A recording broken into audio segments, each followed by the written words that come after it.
Assalamualaikum warahmatullahi wabarakatuh. Perkenalkan, kami dari kelompok 1 yang beranggotakan Gilang Pangestu, Novi Sapitri, Evrilia, dan Rizky Pratama Putra. Kami akan membahas tentang profesi akuntan publik dan standar audit. Baik, saya Gilang Pangestu dengan NIM 1916040067 akan menjelaskan poin A dan poin B. Poin A yaitu profesi akuntan publik.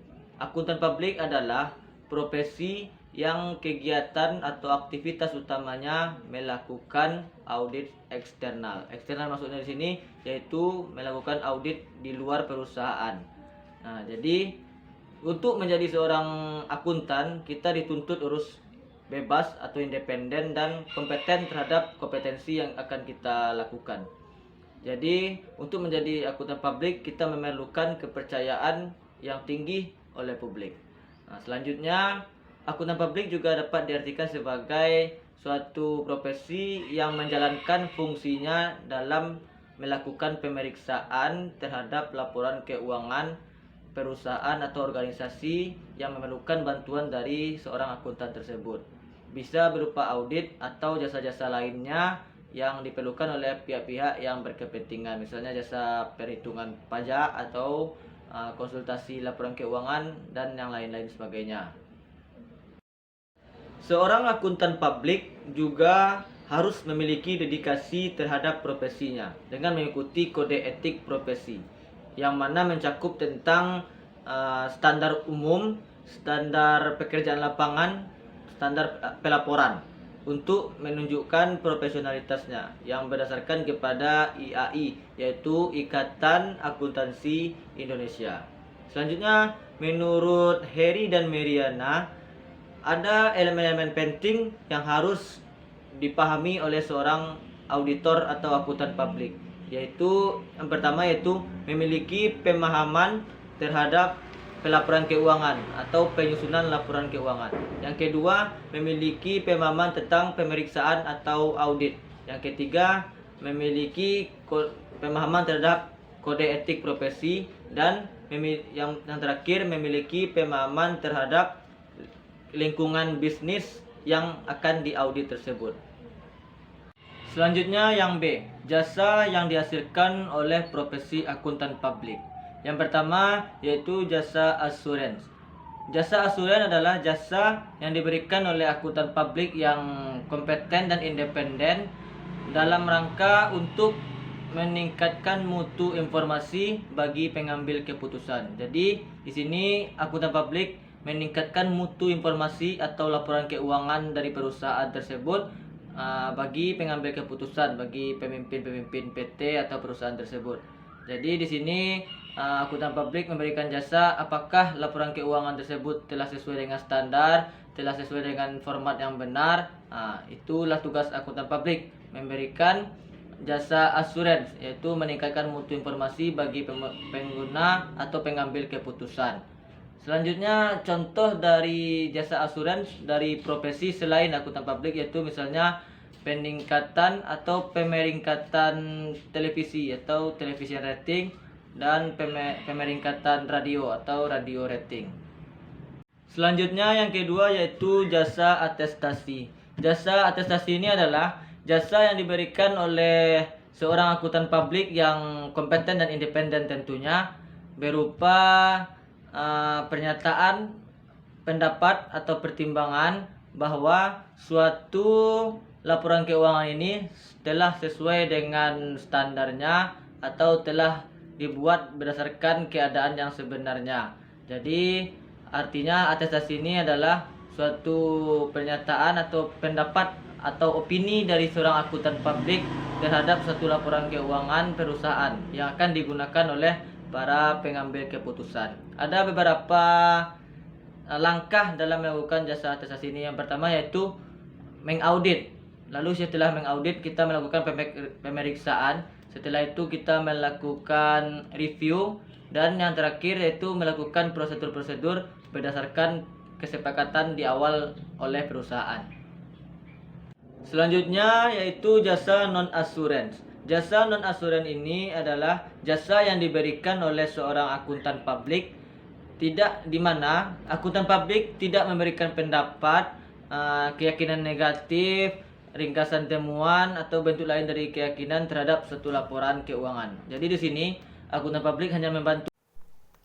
Selanjutnya, standar profesional akuntan publik. Terdapat 5 macam standar profesional yang diterbitkan oleh Dewan sebagai aturan mutu pekerjaan akuntansi publik. Yang pertama, standar auditing, merupakan pedoman audit atas laporan keuangan historis. Standar auditing terdiri dari 10 standar dan dirinci dalam bentuk pernyataan standar auditing atau PSA.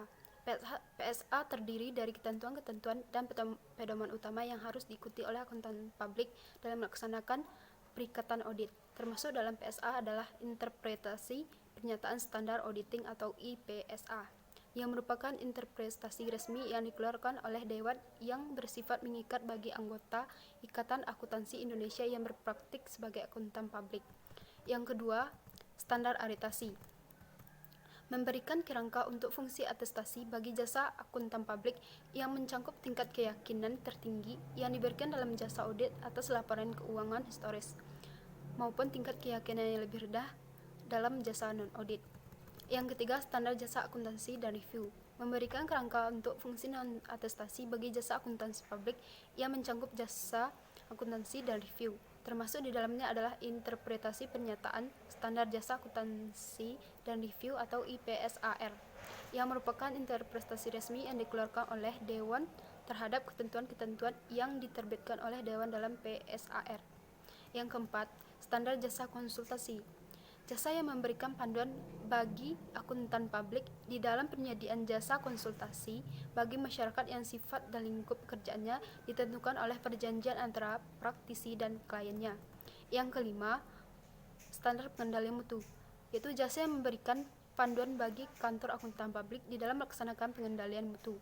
Jasa yang dihasilkan oleh kantornya dengan mematuhi berbagai standar yang diterbitkan oleh Dewan Standar Profesional Akuntan Publik dan aturan etika yang kompeten.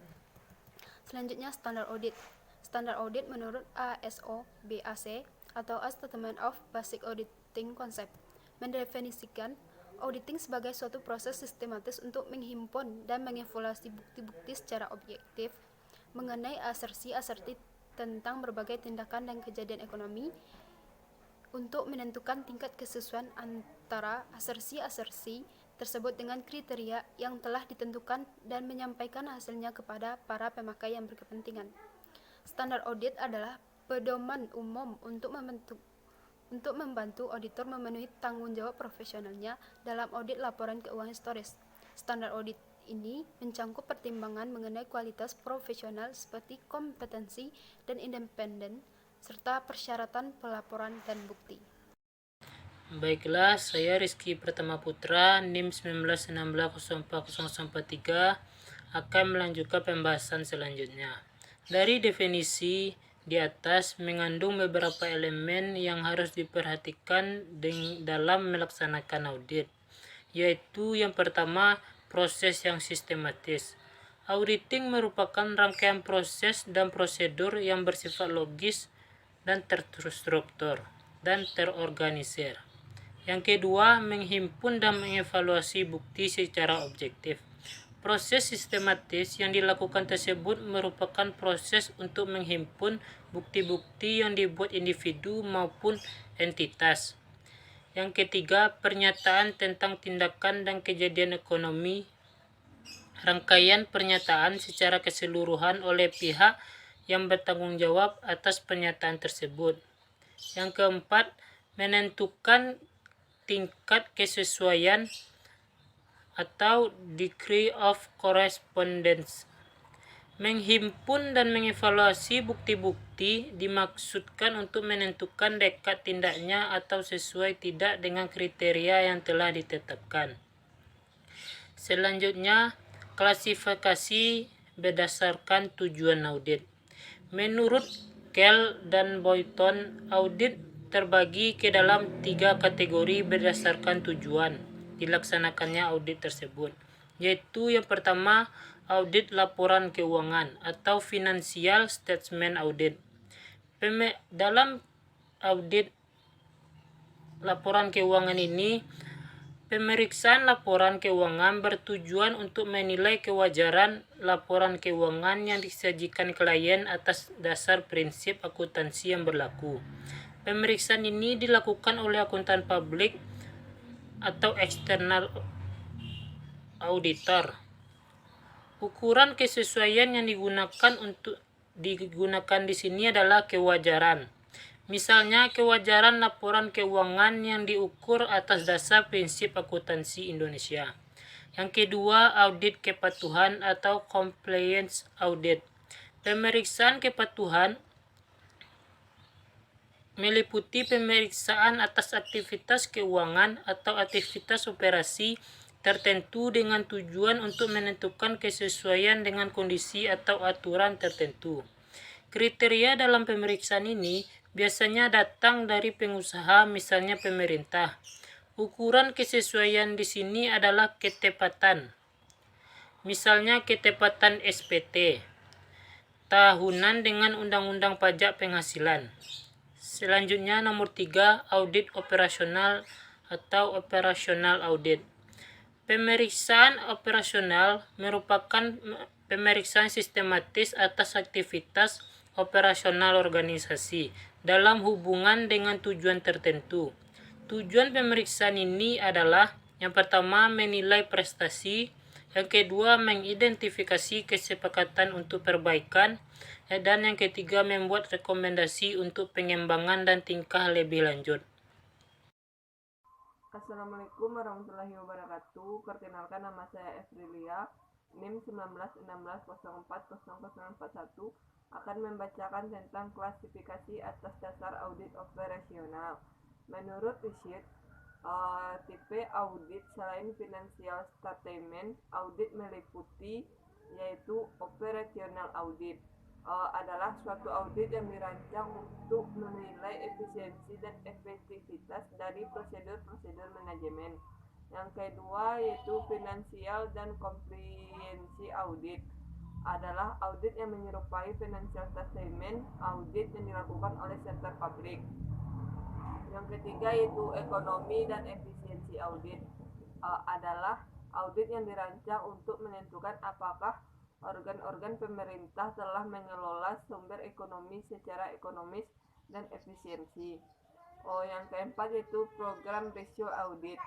Audit yang dilakukan untuk pemerintah, pelaksanaan sektor publik atau sektor eksternal yang dirancang untuk menentukan suatu entitas telah mencapai hal yang diinginkan oleh lembaga legislatif. Selanjutnya yaitu tipe standar audit. Ada beberapa tipe standar audit. Yang pertama, audit internal. Audit internal adalah karyawan perusahaan tempat mereka melakukan audit dengan tujuan untuk membantu manajemen dalam melaksanakan tanggung jawab secara efektif, yang terutama berhubungan dengan audit operasional dan audit kepatuhan. Yang kedua yaitu audit pemerintah. Audit yang bekerja di instansi pemerintah yang tugas utamanya adalah melaksanakan audit atas tanggung jawab keuangan dari berbagai unit organisasi dalam pemerintah. Yang ketiga, audit independen atau akuntan publik. Adalah para praktisi atau anggota kantor publik yang memberikan jasa auditing profesional kepada klien. Di samping itu, audit juga menjual konsultasi pajak, konsultasi manajemen, dan yang lainnya. Sekian dari saya. Assalamualaikum warahmatullahi wabarakatuh.